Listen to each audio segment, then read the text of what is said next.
Okay, so let's begin. Welcome everybody to the second keynote of this year's GIFCon 2022. We are happy and delighted to present our very own Matthew Sangster. Hi Matt, how's it going? Good. I'm trying to do jazz hands, but it's always awkward when the virtual background might be about to interfere with it. So a little bit of housekeeping before we give the microphone over to Matt and his fabulous presentation.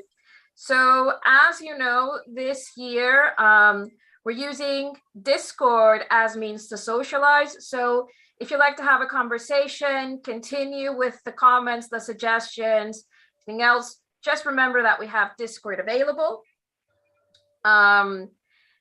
Feel free also to communicate through the chat, and any questions you might have for Matt about his keynote, please remember to put it in the Q&A. And at all times, GIFCon, as part of the Center for Fantasy and the Fantastic, is overseen by our code of conduct. So just be mindful of that, because that ensures enjoyable and safe experience for everybody here at GIFCon. So having said that, if you want to tell us where you're watching us from, I'm broadcasting live, not from Middle Earth, but actually from some office at the University of Glasgow. Matt, where are you from? It looks like Elden Ring. I am in Elden Ring. I will not say the name of the location to avoid spoiling people who've not played Elden Ring who might want to chance across it. I'm actually in my kitchen, as I usually am these days, close as possible to my modem to try and get a good connection. Listen, the kitchen is still a magical place. We all know that. Anyway, I'm going to begin by presenting Matt. So, Dr. Sangster is a senior lecturer in Romantic Studies, Fantasy and Cultural History at the University of Glasgow. His first monograph, Living as an Author in the Romantic Period, was published in 2021, and he has 3 edited collections throughout this year: Institutions of Literature, 1700 to 1900, and Remediating the 1820s, both co-edited by John Mee, as well as David Bowie and the Legacies of Romanticism. He is a founding member of Glasgow Center for Fantasy and the Fantastic, has served on the executive board of the British Association for Romantic Studies for over a decade, co-edits the open access journal Romanticism on the Net, and is one of the founding editors of the new Bloomsbury Academic Perspectives on Fantasy series with Brian Atterbury and Dr. Dimitri Fimi. In the field of fantasy, he has published essays on Mervyn Peake, China Mayville, and the Power of Imaginary Cities. He is also currently writing an introductory book on fantasy with a focus on alterity, iteration, traditions, and communities. He developed and teaches the Fantasy Across Media course for Glasgow's Fantasy and Lit, and supervises a range of really exciting doctoral projects in the field, including my own. In 2011, he co-curated the British Library exhibition, The Worlds of Mervyn Peake, with Zoe Wilcox, and is currently working with the British Library on a further fantasy project. So, without further ado, in the name of GIFCon, myself, your chair, Mariana, and our lovely deputy chair, Liz Wise, Matt, welcome to GIFCon. Thanks very much. Great to see so many people, sort of friendly faces or friendly text faces in the chat. I'm just going to try and share my screen to get keynotes across and go from beginning. Can I get a thumbs up from someone just to say that that was showing okay? Okay. All right, let's get going. I think I was asked to give this talk because I teach a course called Fantasy Across Media at Glasgow for the Fantasy MLit. This course arose from the experience of teaching with Rob Maslin in my first year here on the core fantasy courses, Fantasy 1 and 2. These were great seminars with the Phoenixes, some of whom are here, generally organized around a text or a group of texts, mostly prose with some poetry. However, there seemed in that course to be 2 kinds of discussions people wanted to have that were more difficult with literary texts as the primary focus. One was about all the different ways that fantasy manifests and how it appears to move more easily and interestingly across different media than many other forms. The other was about fantasy as a network of people and ideas, about its audiences and fan cultures, and the ways these exert powerful agency, taking possession of and reshaping what fantasy is. So I put together Fantasy Across Media to provide a space to discuss these questions, and it's a course I've always loved teaching. When I teach the course, I often end up gesturing at a connection between these two kinds of discussion of media and communities that relates to more open models of cultural creativity that fantasy embodies and practices. I don't tend to elaborate extensively on this, trying to avoid derailing the seminars. Derailing those seminars is for other people to do, an important part of how they work. But since GIFCon's organisers have foolishly asked me to talk for a considerable number of minutes, I thought I'd have a go at thinking through some of these connections. One of the things I'm going to claim is that the best things about fantasy arise from conversations and entanglements, and this is certainly true of anything good in this paper. I want to thank all my students and colleagues at this point. This is for you, and I hope you like it. In this keynote, I'm going to discuss relationships between fantasy and some of the ways certain cultures have traditionally defined art. More specifically, I'm interested in the issues some of our older models of art have with correctly valuing fantasy, and why these issues should really be seen as art's problem and not fantasy's. In exploring this area, I'm going to move from a critical interlocutor through a classic piece of fantasy literature into an extremely familiar poem, and one I hope to use to show the value of fantasy-inflected reading practices, then onto an animated series, before ending by discussing a recent game and its communities. And I'm going to begin with Walter Benjamin's essay, The Work of Art in the Age of Mechanical Reproduction. I'll be working from the Harry-Zon translation of 1939, in case anyone is very interested in the quite complex textual history of that essay. So Benjamin's interwar essay contends that understanding the developing media environments of the 20th century and how this media environment was rewriting the meanings of art is a crucial task for the critic, both philosophically and politically. He asserts that a new, more accommodating understanding of popular art was urgently necessary to expose issues with outmoded concepts such as creativity and genius, eternal value, and mystery, concepts whose uncontrolled, present almost uncontrollable application would lead to a processing of data in the fascist sense. So fairly high stakes. This being the case, it is somewhat ironic that the parts of his essay most frequently cited are not his discussions of the new possibilities of film and photography, the sections where he describes the characteristics of works of art before the age of mechanical reproduction, the sorts of understandings he believes were souring and curdling in the early 20th century. Part of the reason why these sections of Benjamin's essay maintain their currency is that these older fetishistic, ritualistic, romantic understandings of art continue to linger, and problematically so if taken as comprising art's whole character, rather than as possibilities among a series of worthwhile effects or experiences that cultural effects can cultural works can catalyze. Benjamin argues that art, and its primary reference here are paintings and sculptures, has traditionally been defined by an elusive quality he calls aura, which derives from an artwork's singularity, history, and locatedness in a particular place and situation. As he puts it, even the most perfect reproduction of a work of art is lacking in one element, its presence in time and space, its unique existence at the place where it happens to be. The unique existence of the work of art determined the history to which it was subject throughout the time of its existence. This includes the changes which it may have suffered in physical condition over the years, as well as the various changes in its ownership. The traces of the first can be revealed only by chemical or physical analyses, which is it is impossible to perform on a reproduction. Changes of ownership are subject to a tradition which must be traced from the situation of the original. So Benjamin here is thinking of a work of art, both a unique object and a series of relations determining our interactions with that object, and rather dictatorial relations. His particular mode of thinking works most obviously for the kinds of artwork that were presented in galleries and collections. It might seem initially to apply less well to things like literary texts, which have been produced as editions or runs of copies for hundreds of years. However, I think the spirit of Benjamin's analysis extends to many of the ways we treat these forms and then later forms. People value first editions, first printings, and manuscripts, seeing these as truer or more authentic links with some kind of originary moment. We do not generally locate poems and novels in gallery spaces. We have a complex institutional infrastructure of universities, schools, libraries, publishers, and so on that are dedicated to their preservation and promotion based on assertions of unique importance. These assertions often apply a rhetoric so definitive and particular value very similar to those Benjamin discusses. On a syllabus, or in the Norton Anthology, or in the Oxford World's Classics, the traces of the situation of the original are more likely to be evocations of creatorly authority or historical contextualizations that position the text conceptually in space and time in ways that make a case both for its importance at the moment of its emergence and for its ability to transcend that moment.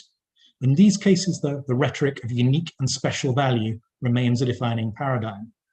An artwork's auratic quality places it in a space seen conceptually as out with common practice, albeit usually with considerable capital, social, and infrastructural investment serving, somewhat ironically, as a guarantee of the artworks transcending these things. In his essay, Benjamin asserts that the auratic way of thinking about art is rapidly becoming obsolete in an age where new media forms are both making reproductions of older works massively more accessible and facilitating the creation of new kinds of art. One might subsume the eliminated element of the term aura and go on to say that which withers in the age of mechanical reproduction is the aura of the work of art. This is a symptomatic process whose significance points beyond the realm of art. We might generalize by saying the technique of reproduction detaches the reproduced object from the domain of tradition. By making many reproductions, it substitutes a plurality of copies for a unique existence.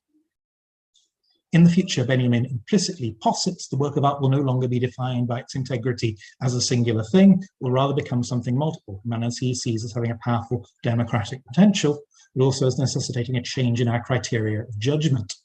Interestingly, I think that we can say that while Benjamin was right about the explosion of new forms of art in the 20th and 21st centuries, the jettisoning of the older auratic model hasn't happened to the extent he imagined it might. Some of the liberated potential of new forms has been realized, and as I will come to in a bit, I believe this is true of fantasy in particular. But elements of the auratic mode of interpretation persist. The negative inflection of Benjamin's term withering is often picked up by people who want to defend the integrity of traditional model of art against what they commonly describe as the impositions of modernity and its burgeoning populations. For such thinkers, art can only be special if it is a protected domain in which what is paramount is the possession of aesthetic, cultural, or actual capital bounded in some way as finite. We might see a version of this canonizing paradigm in another early 20th century essay, T.S. Eliot's Tradition and the Individual Talent, first published in 1919 in The Egoist. Yes, really. Eliot's essay includes an arresting and somewhat fantastical passage, describes how he sees the realm of art developing. What happens when a new work of art is created is something that happens simultaneously to all the works of art which preceded it. The existing monuments form an ideal order among themselves, which is modified by the introduction of the new, the really new work of art among them. The existing order is complete before the new work arrives. Order to persist after the supervention of novelty. The whole existing order must be, if ever so slightly, altered. And so the relations, proportions, values of each work of art towards the whole are readjusted. There is conformity between the old and the new. To me, this sounds like a description of a deserted magical city into which new structures inexplicably bloom, causing the older buildings to shift to accommodate them. The use of spatial metaphors and associations here might remind us how deeply fantasy is encoded in the operations of language and how we pass it. Eliot's passage is heavy on signifiers of importance, monuments, ideal order. Late in the essay, he uses some more suspicious and exclusionary language, the main current, the mind of Europe. This passage of Eliot's essay is also notable for its attributing agency to artworks rather than people. In Eliot's model, art interacts with art. Where living humans appear, they grapple alone in navigating this world. Individual talents rendered tiny in the forbidding face of tradition, each defined by his relation to the dead poets and artists. At one point, Eliot writes that the progress of an artist is a continual self-sacrifice, a continual extinction of personality.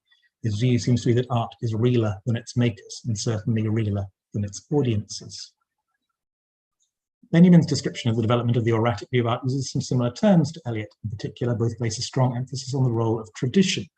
Benjamin's helpful potted history also makes clear how accumulations and intersections of characterization sketch the limits of a concept that is difficult to define with genuine exactitude, that acquires some of its force from its deliberate mystery.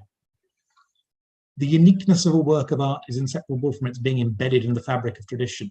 This tradition itself is thoroughly alive and extremely changeable. An ancient statue of Venus, for example, stood in a different traditional context with the Greeks who made it an object of veneration than the clerics of the Middle Ages who viewed it as an ominous idol. Both of them, however, were equally confronted with its uniqueness, that is, its aura. Originally, the contextual integration of art and tradition found its expression in the cult. We know that the earliest artworks originated in the service of a ritual, first the magical, then the religious kind. It is significant that the existence of the work of art with reference to its aura is never entirely separated from its ritual function. In other words, the unique value of the authentic work of art has its basis in ritual, and the location of its original use value. In Benjamin's view, the auratic model draws both on the sense that the work of art sits apart from the usual tools and conventions of the world, and on the creation of deliberate and formal practices designed to frame and interpret and thereby fix its difference. He continues, this ritualistic basis, however remote, is still recognizable as a secularized ritual, even the most profane forms of the cult of beauty. The secular cult of beauty developed during the Renaissance, prevailing for 3 centuries, clearly showed that ritualistic basis in its decline, the first deep crisis which befell it, with the advent of the first truly revolutionary means of reproduction, photography, simultaneously with the rise of socialism, art sensed the approaching crisis which has become evident a century later. The time art reacted with the doctrine of art for art's sake, that is, with a theology of art. This gave rise to what might be called a negative theology in the form of the idea of pure art, which not only denied any social function of art, but also any categorizing by subject matter. Benjamin's point that high forms of aesthetics draw on the patterns of religion and commonly rely on the assertion of holistic elite separation is, I think, an important one that we'll return to in a moment with some examples. That run through, I hope, gives a sense of Benjamin's positions and of the reasons why his suspicion of auratic art can be justified. Do we want a world where what's seen as being the best thing about art is that the privileged can own it, fixed forever in a case for display? In different contexts, the privileged might be collectors or creators, but the mysteries of auraticism here in the control of what seem to be irreducible specifics. I would argue that this is not the most interesting way of thinking about art, and fantasy provides better ones. While fantasy is fully capable of evoking by figuring moments of deeply meaningful transcendence, it is a form that by its very nature sees art as entangled with people's lives and languages. One of the base functions of fantasy is that by making impossible worlds from aspects of our own, it makes us see the world we live in anew, revealing that its rules are not immutable and unchangeable, our creations, and creations that we can change. Fantasy perceives tradition not as a series of cold monuments, but as a living thing nourished by communities and kept available for sharing, reworking, and reuse. The word I've become most comfortable with to describe this in the book I'm currently writing is iteration. Fantasy takes older tropes and ideas not as perfect forms, but as starting points from which new and different understandings can arise. Reproduction in this sense allows fantasy to change with and change the world, rather than serving as a guarantor and enforcer of established values. The old monuments are not ideal, isolated, and complete, as in Eliot's scary vision, but fallible, animate, and approachable, sometimes problematic, but available for critique and reconfiguration across the communities that care about them. At this point, I'm going to call as a witness someone who might initially seem a weird person to employ to explore the issues with the auratic model, J.R.R. Tolkien. In his writings, Tolkien places considerable emphasis on the practical and auratic powers of artfully constructed objects, but also, and interestingly, I think, given his general reputation for being personally rather conservative in his veneration of tradition, he often shows art objects as dangerous foci of possession and possessiveness. In his plots, the desires generated by unique auratic objects often require forms of intercession that take such objects away from those who might, in some respects, be deemed their legitimate possessors, in order to put them to better use by actively doing something with them. I could make the case with the Arkenstone in The Hobbit, which Bilbo rightly gives away, or with the One Ring in Lord of the Rings, which must, of course, be destroyed. However, I think the point is best made by the Silmarils in the Silmarillion.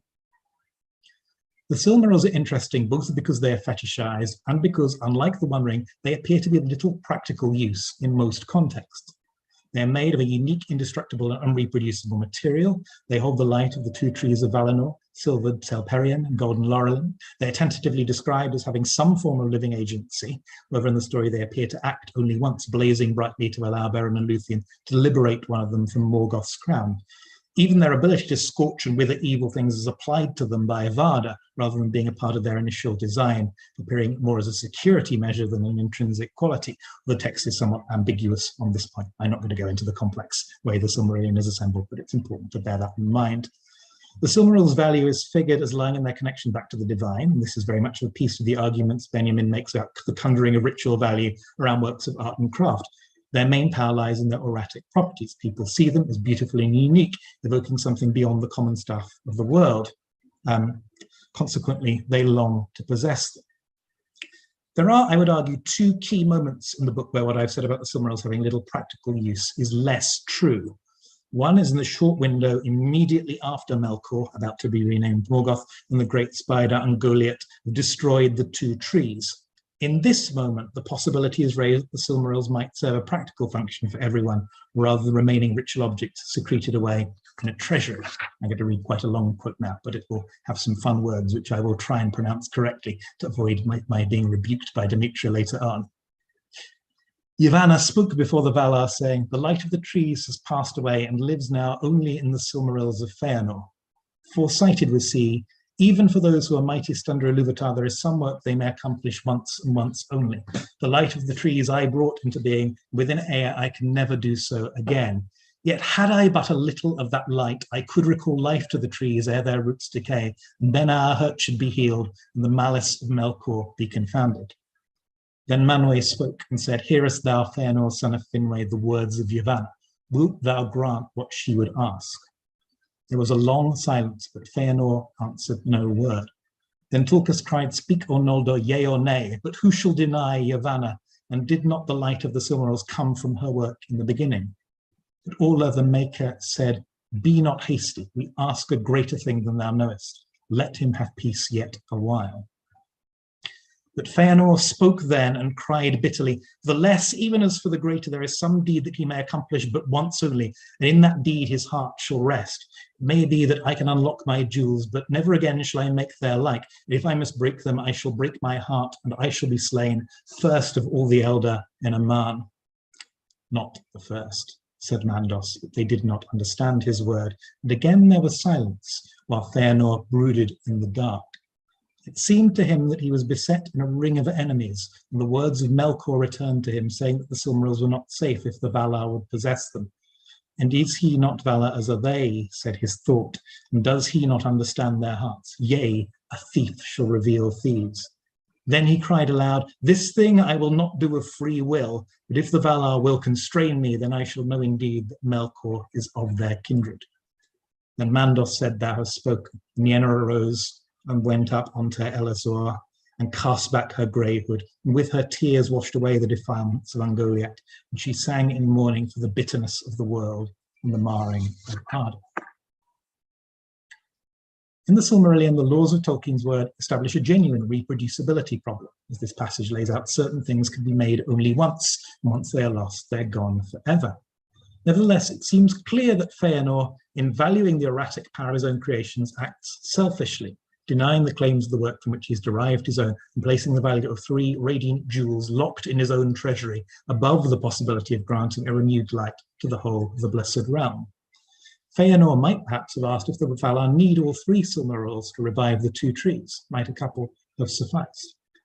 However, Feanor is constitutionally incapable of doing what Orla, who speaks understandingly on his behalf, does earlier in the Legendarium. Orla, impatient for the awakening of the races to whom he might teach his crafts, makes the dwarves, but his care for them is such that when his overreaching is discovered, he is able to give them up. The dwarves become sentient actors precisely because Orla is prepared to surrender any authority over them. Feanor, by contrast, cannot give up the Silmarils, as he sees them too much as an extension of himself. The Silmarils might be art for art's sake, they are certainly art for Feanor's sake. In the course of Tolkien's story, the Silmarils almost universally bring ruin. This is in large part because the ritual value ascribed to them leads people constantly to overreach in order to assert sole claims. Tolkien describes how discovering that the Silmarils have been stolen, Feanor and his sons swear an oath which none shall break and none should take, by the name even of Ilúvatar, calling the everlasting dark upon them if they kept it not. And Manwë they named a witness, and Varda and the hallowed mountain of Tanaketal, vowing to pursue with vengeance and hatred to the ends of the world, valor or demon, elf or man as yet unborn, or any creature great or small, good or evil, that time should bring forth unto the end of days, whoso should hold or take or keep a Silmaril from their possession. This unbreakable earth, needless to say, is a terrible idea, leading swiftly to kid-slaying, banishment, and a long litany of woes for the Noldor. As the Doom of Mandos puts it, their oath shall drive them and yet betray them, and ever snatch away the very treasures that they've sworn to pursue. The most obvious treasure that slips out of reach is the Silmarils. The most important is the bond of trust, honour and community that the Noldor believe binds them together, for which the Oath of Fëanor renders void. It is only when someone decides to give up a Silmaril, setting something else above its unique value, that the world is able to move on. When the Silmaril Airbender takes back to Valinor has previously brought ruin to a long chain of its possessors by seeing it as something that can be sacrificed rather than hoarded, Airbender achieves something transcendently worthwhile for the beleaguered peoples of Beleriand. After the Silmaril is brought to the Valar as a form of penitence, it is carried through space as a symbol of hope. As Maglor, son of Fëanor, puts it when it first catches sight of its light in the sky, "Let us be glad, for its glory is seen now by many, and it is yet secure from evil." By refusing to covet the Silmaril, Eärendil turns it back from auratic art in the Benjaminian sense, bound to a single place and time, into nature, moving it from the closed treasuries of its possessors into a form visible to all, reproduced as a star across ages of nights. The other two Silmarils have darker fates. After Morgoth's defeat, they are seized with violence by the last two living sons of Fëanor, Maedhros and Maglor, but subsequently both jewels are irretrievably lost. Maedhros, in pain unbearable, casts himself into a gaping chasm filled with fire, and the Silmaril he bore is taken into the bosom of the earth. Maglor hurls his Silmaril into the deep sea. One reason why I think fantasy sometimes sits uncomfortably with erratic notions of originality and uniqueness is the models of culture that are developed in, through, and around fantasy see art as operating in very different ways to the logics of the gallery space, ways more akin to setting a Silmaril sailing through the sky than seeking to keep one confined as the property of a single individual. This is, I would argue, as much or more a way of seeing or reading or engaging as it is something that results from the inherent qualities of the given work. What matters is not so much the artwork in itself, what it lets people do with it. To elucidate, I'm now going to read one of the great ekphrastic poems, John Keats's Ode on a Grecian Urn, in three ways. First, I'm going to literally read it out. Then I'm going to read it as a poem about the dictatorial operations of auras in the sense that Benjamin fears. And finally, I'm going to discuss it as a poem that speaks to and with the creative impulses of fantasy. Thou still unravished bride of quietness, thou foster child of silence and slow time, sylvan historian who canst thus express a flowery tale more sweetly than our rhyme, what leaf-fringed legend haunts about thy shape of deities or mortals, or of both, in Tempe or the dales of Arcady? What man or gods are these? What maidens live? What mad pursuit? What struggles to escape? What pipes and timbrels? What wild ecstasy? Heard melodies are sweet, those unheard are sweeter. Therefore ye soft pipes play on, not to the sensual ear, but more endeared, pipe to the spirit ditties of no tone. Fair youth beneath the trees, thou canst not leave thy song, nor ever can those trees be bare. Bold lover, never, never canst thou kiss, though winning near the goal yet.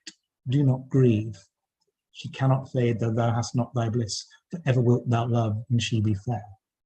Ah, happy, happy boughs that cannot shed your leaves, nor ever bid the spring adieu, and happy melodist, unwearied, for ever piping songs for ever new.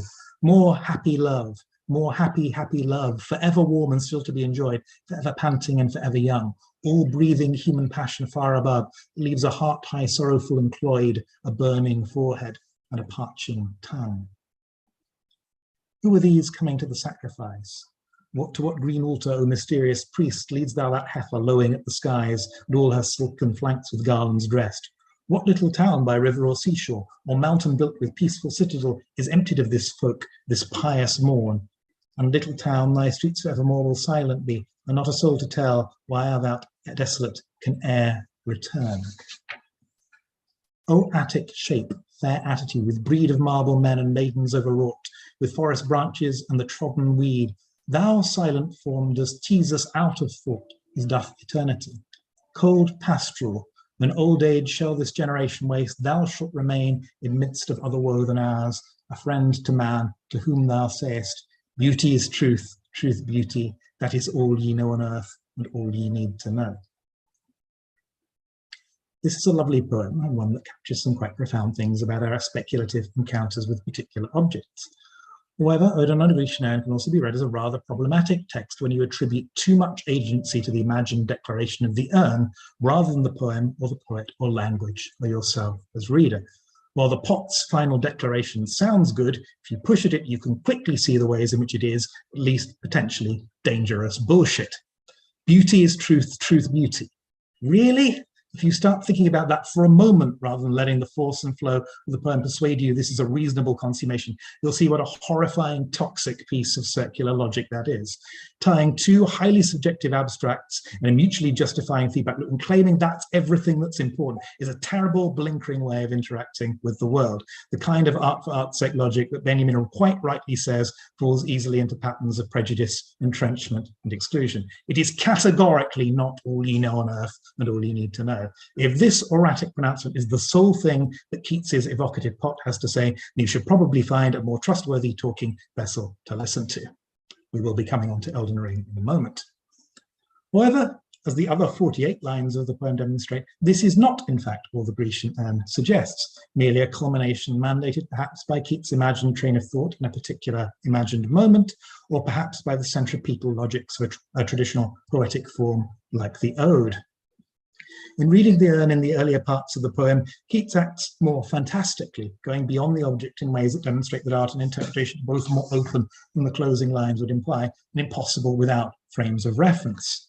As early as the poem's title, Keats ascribes to the urn qualities that require knowledge beyond what the object itself provides, that it is in fact an urn and that it is Grecian. The latter information in particular determines Keats's reading. For example, he locates the scenes depicted in the Vale of Tempe or the Dales of Arcady, not Cheddar Gorge or the Vale of Kashmir. His evocation of the actions in the scene draws on his knowledge that the culture represented worshipped a pantheon of many gods and practiced animal sacrifice as a form of religious ritual. He does not consider the possibility that the heifer is just being taken for a nice walk. There are also more idiosyncratic choices he makes imaginatively constructing out from the urn. One is at times to extrapolate or world build from very limited evidence. The urn, as Keats described it, does not feature a little town. This is Keats's invention, and one that he toys with, considering both a settlement by the water and one that is mountain-built with a peaceful citadel. Two opposite directions world building inspired by that urn might take. Keats also makes a very particular decision to ignore one of our general cultural understandings of still images. He considers the town as being abandoned because of the very particular temporality he projects, in which he imagines the figures the urn represents as having pasts in which they acted, but not futures in which they might act again. This might be seen as modelling the breach between the culture which Keats observes and the culture in which the urn was created. But at other times, Keats veers away from this conception. He's not being consistent here, animating the bold lover and the happy melodist with his sympathy. By modelling the poem as an attempt to read, as an address to the urn which opens itself imaginatively in some respects while keeping its counsel in other ways, we can allow for a play of possibilities. The urn is shown as having deeply affected Keats, but this is due to a marriage of its inherent qualities with his own knowledge, sentiments, culture, and art. Aura and tradition are not in themselves enough. The play of Keats's own fancy is necessary for the pot to work its magic, just as the play of our own knowledge, thoughts, and feelings is necessary for the poem to work. I am insisting then that the poem is a more open and exploratory piece than its final sentiment implies.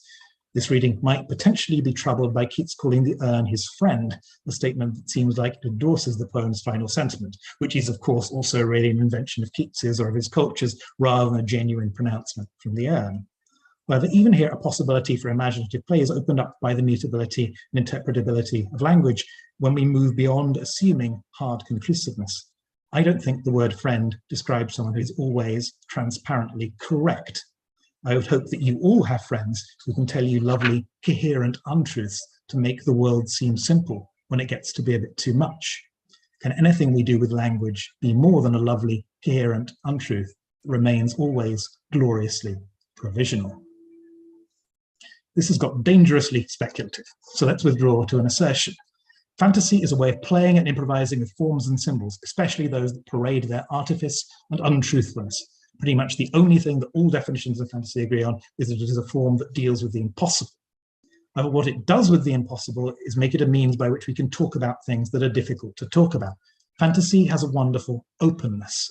Despite the strangeness of its worlds, it teaches its audiences ways that they can speak in, to pick up that phrase again, lovely, coherent untruths. There's a quotation from an interview with one of our GIFCon keynotes from last year, Amal El-Motar, that I think attests to this really eloquently. What was the first book or piece of writing had a profound impact on you? The Hobbit by J.R.R. Tolkien. I read it when I was 7 years old. In addition to an engaging, delightful story full of riddles and poems that I could memorize and set to music, it gave me a methodology for becoming a writer.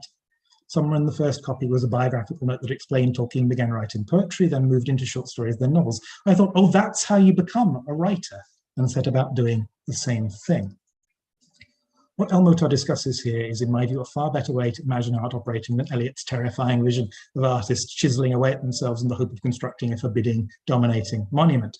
A work of fantasy rarely proclaims, I am a thing of such scouring and terrible exactitude, you can scarcely conceive of the shadowy possibility of making anything like me. Rather, works of fantasy often include within themselves generous tools for reproduction, a kind of reproduction that is not limited simply to copying, although there's nothing wrong with learning through direct imitation, allows for growth and change and development. The interaction with the Hobbit Elmotar describes are not those of passive admiration, but of active engagement, taking parts out, adding to them, and learning from them to make something new. As yet, she has, to my knowledge, written nothing that's very much like the Hobbit, but it is clear that the Hobbit showed her there was a whole range of worlds that she could know. In acknowledging that this is one of the most positive ways fantasy functions, I think we need to pay more attention to engagement with past forms as transformative work that always makes change. If we take the erratic argument about the importance of particular spaces and times seriously as a philosophy, rather than a system for dismissing and canonizing, then everything we do is uniquely located and therefore different and potentially valuable. Reproduction always makes something new. To take an example, Avatar: The Last Airbender is a trilogy of 3 seasons, and one with a logic pretty similar to the original Star Wars trilogy in many respects. The battle at the Northern Water Tribe being not unlike the defense of Yavin 4, the end of the second season maybe a darker Empire Strikes Back style twist with an infiltration reversal and the protagonist losing a significant battle, and a final confrontation at the end of Series 3 in which the decision to kill an antagonist becomes, whether to kill an antagonist becomes a complex ethical question. However, while it is relatively easy to point out such resemblance, it is also important to note that what Avatar does differently with its relatively expansive canvas of slightly under 24 hours of episodes. The affordances of serial television allow characters and effects to develop differently than in media with more constrained logics. What I'm saying here, I'm indebted to the work of Jason Mattel and Katerina Odette. General Ira begins in a register of comic relaxation. We have the space to realize that he's saying more than we might initially assume. He cares deeply about his nephew Zuko, is trying to turn him from the modes of thinking he has internalized, which position him initially and inevitably as the series' unhappy antagonist. We learn more slowly that Ira's son was killed. This is eventually brought to front in the anthology episode Tales of Ba Sing Se, where Ira has a short story of his own in which he is exquisitely kind to those he meets before retreating to a hillside briefly to mourn. This would not hit like it does in the more abbreviated temporalities of film, or if we had not first seen Ira in a wide range of other situations produced by the mixed forms of episodes. It is clear that the creators of Avatar have learned positive lessons from reserving the transformation in TV towards longer form connected narratives, but without losing the experimental potential of the individual episodes. Sokka has quite a strong resemblance to Buffy the Vampire Slayer Xander as the quippy, unpowered member of the group. Although perhaps precisely because Avatar's creators had seen how Buffy negotiated things, Sokka is challenged rather more quickly about his casual sexism than Xander is. His attitude changes rapidly after the encounter with the Kyoshi warriors in the 4th episode, albeit with some convincing moments of thoughtless backsliding that prevent him from his learning from seeming too pat. Buffy and the changing paradigm it played a role in initiating might also have inspired Avatar's creators to give Sokka rather more focused episodes than Buffy gives Xander. Well, Xander gets the Zeppo, Sokka gets episodes like The Library. She discovers a forthcoming moment of vulnerability when firebending will be weakened. Day of the Black Sun, where a full series later he executes the ingenious invasion plan he has built based on that discovery. A strong training episode, Sokka's Master, and the 2-part Prison Break episode, The Boiling Rock, where he is partnered with Zuko, an extremely powerful firebender, and more than holds his own. There are plenty of episodes where Sokka is used as a comic foil for other characters' weightier moments, hallucinating on cactus juice just after he has made his important discovery in the Knowledge Spirit's library, for example, or accidentally interrupting a haiku contest in Tales of Ba Sing Se and sticking with the form for an impressively long time before his cockiness makes him slip up. However, there is a strong sense of soccer that the creators have taken a character archetype that can tend to be one note, looked at previous examples of successful growth for such characters, and then thought very carefully how to iterate on or refine those strategies in the context of the sorts of mixed stories Avatar wants to tell. Doing artful world building with recognizably conventional elements is one of Avatar's particular strengths. In the 5th episode of its 3rd season, Avatar employs a common trope taken from anime, the beach episode. A beach episode is often used for forms of fan service that expose characters' bodies, but Avatar is more interested in exposing its antagonists' histories and minds. Beach episodes often present lighter, gentle pauses in a series' overall flow in which protagonists get to know and like each other better. Conventionally, of course, a lot of actual beach episodes do far more interesting things with stereotypical form. Avatar's beach episode subverts this formula. The principal characters are relegated to the beatbox, so their opponents can take center stage, and the audience can learn how the expectations imposed by their families and the Fire Nation have shaped them. Rather than being brought out by an environment of relaxed kindness, the revelations arise from accusations and provocations. The creators have indicated that the dynamic in the Breakfast Club was an influence. In a commentary on the episode, its writer, Katie Mattia, remarks that teenagers often see each other only from the outside, a stance that many straightforward fantasies take towards their antagonists. However, affordances borrowed from mixing forms, along with strong writing, animation, voice acting, and direction, allow Avatar to get inside its antagonists in ways that let them deepen both their own and the audience's understanding.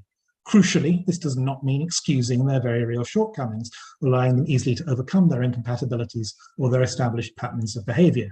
While a form of temporary reconciliation is achieved among the four, this is celebrated through house-trashing violence against the party which they had failed to fit in. We as viewers might derive some enjoyment from the chaos. We probably also feel a certain level of discomfort, the obvious distress of the unpleasant, relatively innocent himbo whose parents' beach house is now a flaming wreck. The series also takes great care to complicate the potentially messianic role of its main protagonist. The Avatar is marked out as a being as genuinely exceptional, the inheritor of a line of tremendously powerful and trusted individuals, the only character in the world who can bend multiple elements. When Aang is in the Avatar state, he manifests a literal glowing aura to mark out his separation and specialness. However, Aang is also a goofy, affectionate 12-year-old survivor of genocide, and those things all matter too. While Aang enjoys his powers and at times his status, he refuses solely to be defined by them. What defines him instead are the relationships with others he builds, the duty he feels to honor the legacy and egalitarian teachings of the peace-loving Enemies, and in particular his kind mentor Gyatso, his loyalty to the people animals that form the growing Am gang, and his wider responsibility to the peoples of the world, including those who oppose him. This allows him to set himself against those who have shaped the Avatar role before him when necessary, when all his past selves tell him that the only solution is to kill Fire Lord Ozai, when the entire weight of tradition is telling him to put aside his beliefs in the name of the greater good, he nevertheless struggles until the last moment to find a different solution. Because Avatar is ultimately a fairly benign show, this works. This says something about the philosophy of the series, but also about the philosophy of fantasy, which, although it respects traditions, is aware that they are not inevitably right, and that they need to be challenged and reworked to keep up with the world at large.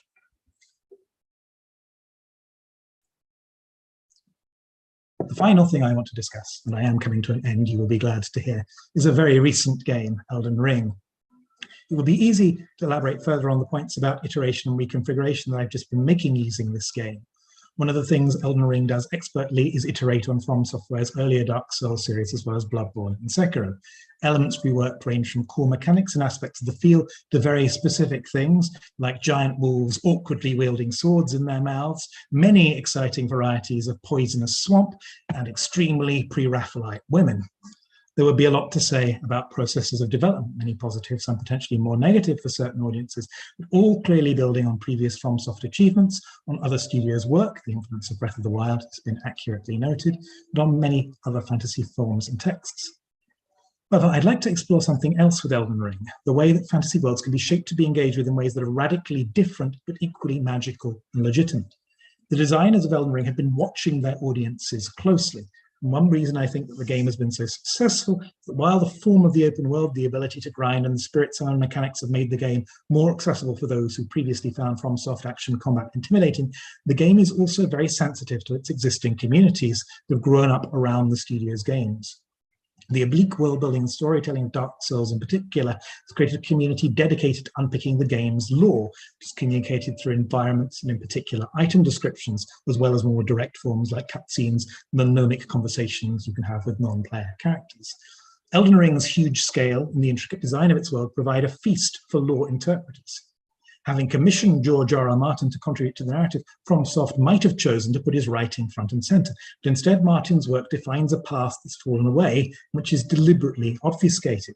Players must work to decode the history of the gods put together by Martin from the shattered forms they encounter, from statues, snippets of description, cryptic voice lines, and inferences of location. This makes the experience of play for individual players one in which they can feel immersed in a world with deep histories and mysteries. It also acknowledges that for certain fans, the experience of speculating on forums, building and reading wikis, and creating and consuming lore videos is the best part of the game. The ways Elden Ring makes its world generously embrace both hardcore explorers and many people who will never play the game at all, but who might nevertheless love reading about it or viewing it for a while. Lore theorizers are not the only community who have come together swiftly to explore the intricacies of the new game, collaboratively developing new readings. Elden Ring might take a relatively completionist player over 100 hours. The current any % unrestricted speedrun record is 5 minutes and 58 seconds. This is obviously a very particular way of playing, seeking to optimize a route through and execute that route as perfectly as possible. When running any % unrestricted, speedrunners skip huge portions of the game using a bewildering combination of expert standard play and bizarre tricks that break the game's conventional logics. The fact that for portions of Elden Ring's communities this is deeply satisfying both to do and to watch speaks to the game's ability to accommodate different kinds of fantasy. One of the first run-enabling glitches identified provides the route name. Wrong warps also exist in other FromSoft games and allow the player to skip areas by tricking the game engine into losing track of the avatar's location.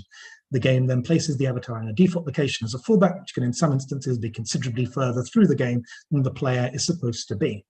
This seems like something FromSoft could have changed if they wanted to. It is also something that adds considerable joy for part of the player base. So it seems like this is a glitch the designers may have chosen not to fix.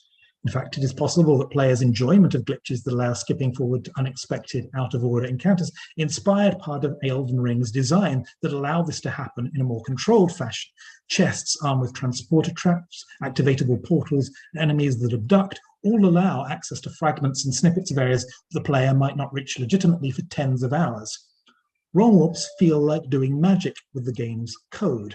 While certain people might gripe that such forms of play depend on skipping large parts of the story and play experience, the obvious response is that those possibilities are not eliminated, and that accommodating speedruns allow for an additional, parallel kind of fantasy. With Elden Ring, speedrunners found several other major glitches that break the game in ways that seem very much like doing magic, and which have a kind of wonder of their own.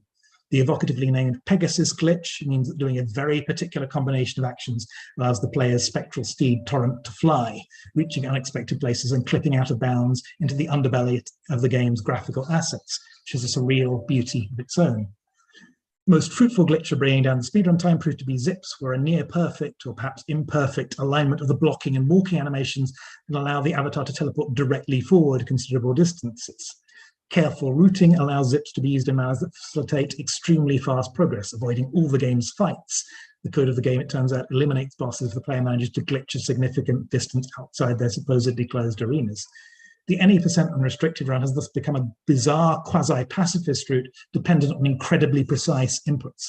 The avatar makes strange gestures with its sword before inexplicably teleporting across large distances, performs a very few specific actions of standard play, quits out of the game world entirely to skip animations, loads in, runs briefly, and then begins another exacting series of meticulously planned zips. It is, at this point of optimization, rather uninteresting to watch for any length of time, but then again, the run is now extremely brief. In many ways, the achieved run is less important than the community effort to find and perfect it, as the game's code serves as a powerful focus for collaborative discovery, just as its lore does. The any % unrestricted run is also only one of many. Runners are now working on the All Remembrances run, covering a section of the major bosses tagged deliberately in the game's design where they're dropping certain items, as well as mastery runs like No Hit Moon Level 1, where you start as a wretch and never level up. The game thus does what I think good art does. It provides a meeting place where a whole series of different kinds of interactions, solitary and communal, can build on and take joy from what the work's network of creators put in. Forms like television series and games surface a collaborative, connected model of art that I would argue underpins fantasy creativity more broadly. For me, the best thing about art is that it can be many different things to different people, rather than one transcendent thing to everyone. I do sometimes wonder how someone who genuinely believed in the erratic tradition would deal with the awesome responsibility being in a gallery would logically place upon them. I've done the erratic thing in galleries where you stay in awe for ages at one particular artwork. These are two I remember in particular: Ernest Bosch's The Garden of Earthly Delights in the Prado, the statue in the Louvre called, among many things, The Winged Victory of Samothrace. Sounds like a Dark Souls boss. However, I've also marched past endless paintings in the same galleries and stood with friends mocking stupid historical beards and caught the only fleeting impressions of paintings that might on other days have captivated me. I enjoyed the cake in the gallery cafe a lot more than any of the art, and used art mainly as an excuse to talk with the people I went to galleries with about other things. For me, this entanglement with life is in no way a problem.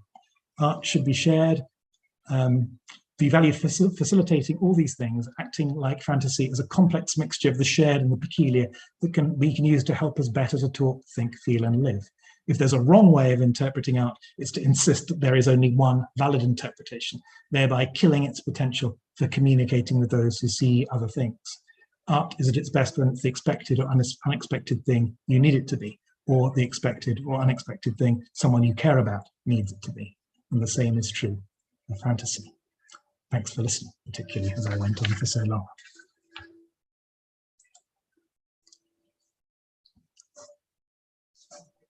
Matt, that was amazing. Thank you so much. I think I speak on behalf of everybody here. Like, you just literally set this chat on fire throughout the entire conversation, but now even more so.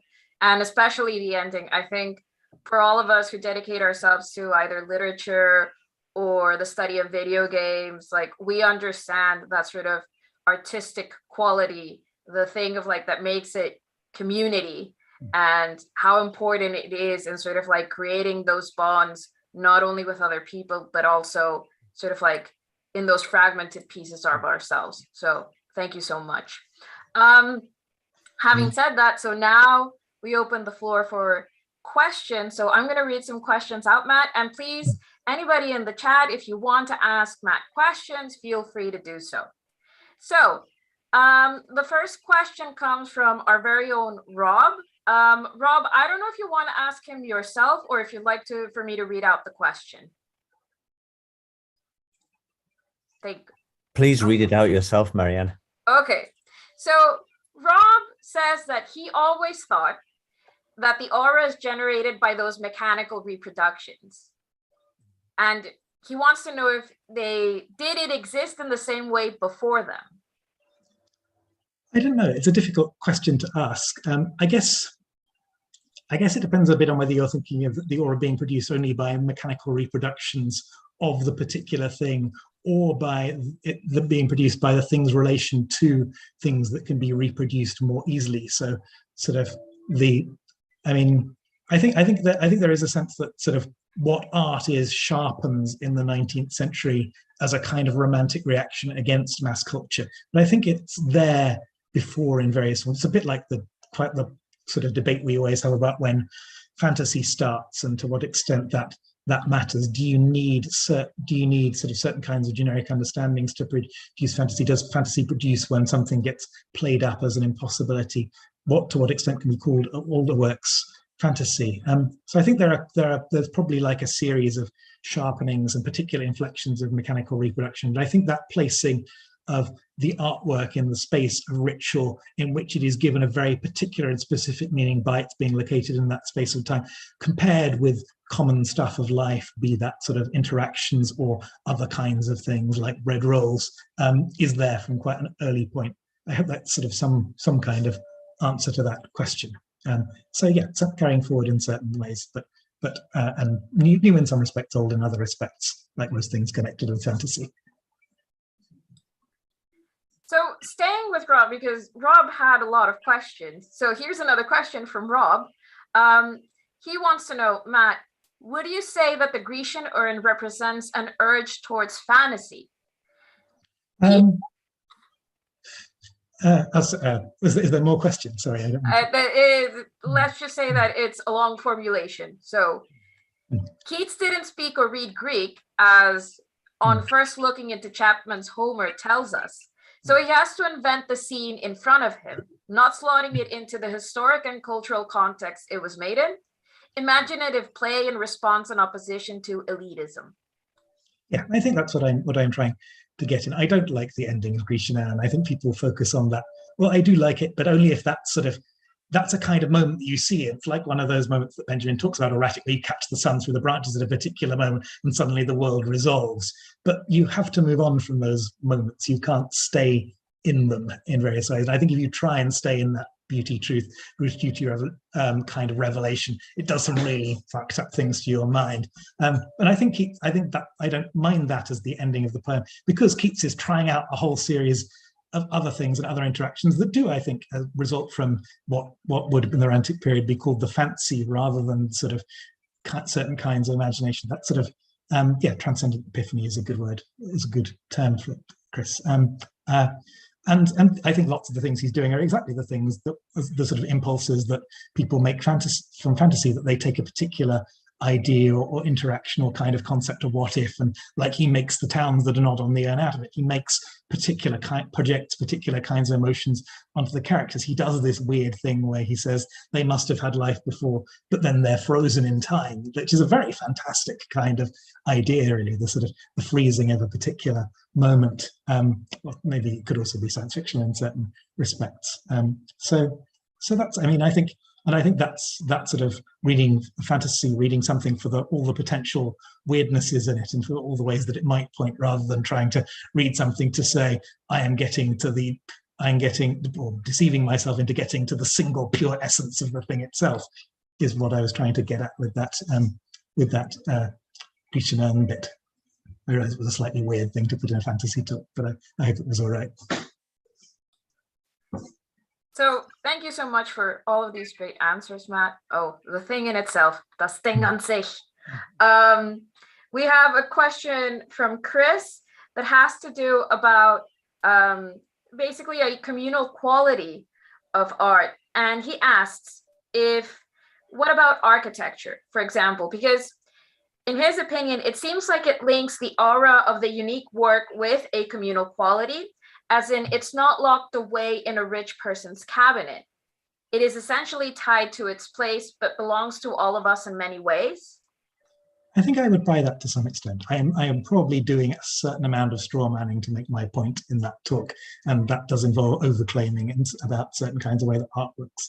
Although I think with architecture, you do have to be a bit careful, because buildings have insides as well as outsides, and only certain people are allowed to see the interior architectures as well as the exterior architectures. There's still a kind of potential kinds of gatekeeping going on in architectural design. And in fact, you do get those horrible kinds of architecture that are designed to keep people away from buildings, certain kinds of exclusion. I'm thinking of those horrible anti-homeless people spikes that people put around the edges of the buildings to maintain the integrity of the architecture. So architecture is potentially democratic, but by no means inevitably democratic. Although there are certain kinds of fantasy architectures that might have sort of functions. So I think any kind of art is potentially has the sort of potential for exclusion, but it also has a potential for inclusion that can be activated by trying to build ways of allowing people into it. And I think fantasy is quite good at building bridges into it from other places and other spaces. I like a little bit linked to Chris's question, but more on the idea of space and place. So this is something that it occurred to me, and I would like to know your opinion, Matt. A lot of your talk reminded me a lot of Foucault and his idea of heterotopias, in the sense of that literature, film are capable of creating sort of like those liminal spaces in which they only exist for the moment in which we actually see the work of art or envision the work of art in our mind.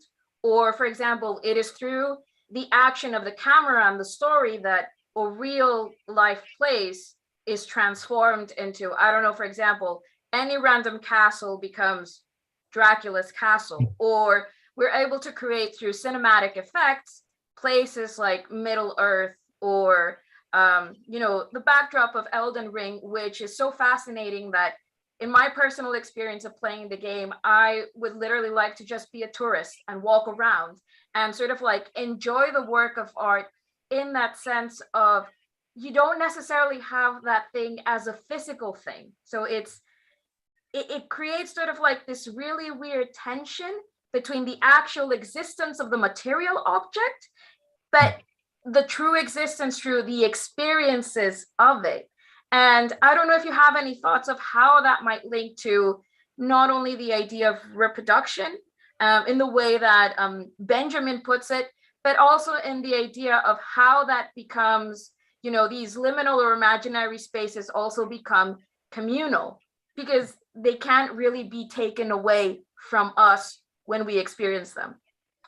I don't think I have very much to add to that. I think you've put it really well as it is. I think, yeah, the idea of Foucault's idea of heterotopias as other spaces, as sort of places of possibility outside that might sort of only last for a moment, but are valuable in their only lasting, perhaps would become dystopian in some ways if they lasted longer, if they were resolved, or if they became the only way of seeing space. I think it gets associated with that Blockian idea of utopia as something that you move towards, but that cannot necessarily be reached, that people like Caroline Edwards have talked about really interestingly in terms of thinking about fantasy and science fiction. And of course, that is running through that kind of critical Marxist tradition that Benjamin and Bloch and Foucault are all part of in their various ways. One that I think has interesting things to bring to fantasy, despite the fact I'm not quite sure how any of those thinkers would have thought about fantasy.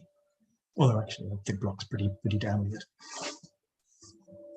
And I think that also is one of the fascinating parts of your talk. And I said it before, like off camera, but I'm going to say it again. Some of us came to fantasy more than anything through a tradition of very sort of, I would say, strict literary studies. And we might not necessarily know or envision how, you know, critics and theorists like Benjamin can relate to fantasy. So the fact that we're able to see that in play and be reminded once again about the power of fantasy to engage with these theories and to contest them is something absolutely fascinating. And it's one of the reasons why I think GIFCon is so enjoyable. So another question, and this is a bit long and it actually has to do with Tolkien. Yay, the Shire. So Tim Miller says, I was reminded of the account in the Unfinished Tales of the restoration of Orthanc during Aragorn's early kinship, which damningly describes Saruman as no art connoisseur, but merely a corvid entranced by shiny objects. Many things of worth were found, jewels and heirlooms of ale, filled from Edoras by the agency of Wormtongue during King Theoden's decline, and other such things more ancient and beautiful from mounds and tombs far and wide. Saruman and his degradation had become not a dragon, but a jackdaw. Okay. Tim continues. Certainly we see a consistent critique in Tolkien of characters who privately hoard treasures that, it seems, should be accessible to a public or otherwise circulated or used, as you say. How literally should we interpret this association of private collection with villainy? And this kind of also has to do a bit with what Chris pointed out. Is Tolkien, say, advocating for works of art to be displayed in public museums and not held in private collections, or copyright abolition, or is the applicability of this consistent critique much less literal? It's a difficult question, and one I would need to think out a lot more to give a full answer to, I think. You just go back in so I can see the question there. I mean, I think I'm forcing a certain reading of Tolkien there, I think. But I think he is very suspicious of things getting hoarded away by particular people, and the kinds of art he values are the stuff that is on more open display. And things like songs, I think songs would be Tolkien's view of art that works well, that can be passed on and brought up in particular moments, and they're used for kinds of memory and cultural building that bring people together rather than separate them off. Sort of, if you think about the plot of Sauron forging the rings, he's giving a series of specific people specific artifacts, and through that he is restraining and constraining them under his dominant authority. And that is not the same way that the sort of growing of Lothlorien which is also an art object in certain respects, works, or the composition of songs, or those sorts of things. So I think Tolkien is not sort of saying necessarily abolish all private property. I would not claim something like that, but I think he is saying something about the importance of community spaces and community traditions. I mean, that's what the sort of in-world explanation of the writing of lots of the texts are. They're the memories of people. The Red Book is being written for Bilbo's descendants, and then Frodo, and then Sam's descendants, and so on. That's the thing that makes it worthwhile, that it exists held in a community, rather than that it's sort of a thing in itself that people continue to add to it. And that's part of the point. You've got to keep writing. I think that that's like such a great answer, and it is a beautiful answer. Also thinking that, for example, you know how Tolkien doesn't necessarily position himself as the author within sort of like the diathesis, sort of like intradiagetically. He places himself first and foremost as the translator and the transmitter of sort of like the traditions of a world long gone, but that in a certain way he wants to share with the people of the primary world. And that's also a beautiful way of envisioning fantasy, not necessarily that I, as a fantast, am the proprietor or the owner of this story, but it is my job to bring this story to all of you and to share and to see, you know, what we can build upon it. Yeah, and I mean, this is not to say that sort of, I mean, we are very lucky in that we have this time to think sort of seriously about fantasy, but I think that does also like sort of put a responsibility on us to share that understanding with other people and not insist that our understanding is like infinitely superior to anyone else's, to position our readings as part of a sort of wide spectrum of readings among a community, and to make sure that community has access to them where at all possible.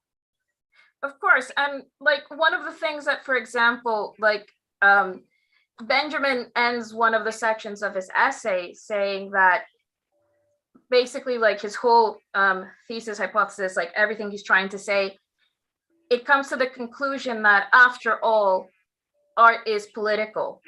And so fantasy is also political, and there's a responsibility of the creators and the fans. And even when we try to say, you know, fantasy can be apolitical, that is still a political stance in itself.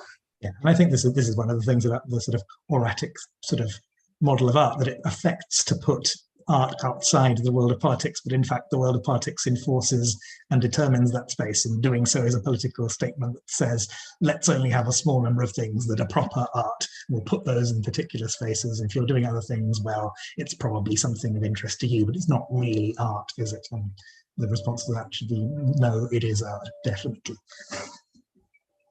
Well, I think on that note, on the note of it is art, we will end today's keynote. And thank you very much, everybody, for coming and for all of your comments and questions. This has been a thoroughly enjoyable experience. It was a brilliant keynote, and yeah, like, what can I say? You saw it yourself, the man, the myth, the legend, Matt Sangster. Oh, do I have to be a myth? I'm not sure I want to be a myth. So lots of weird things happen to people in myths. Oh God. Oh yeah. Oh no. Anyway, if you'd like to continue the conversation, please be sure to go to GIFCon's Discord.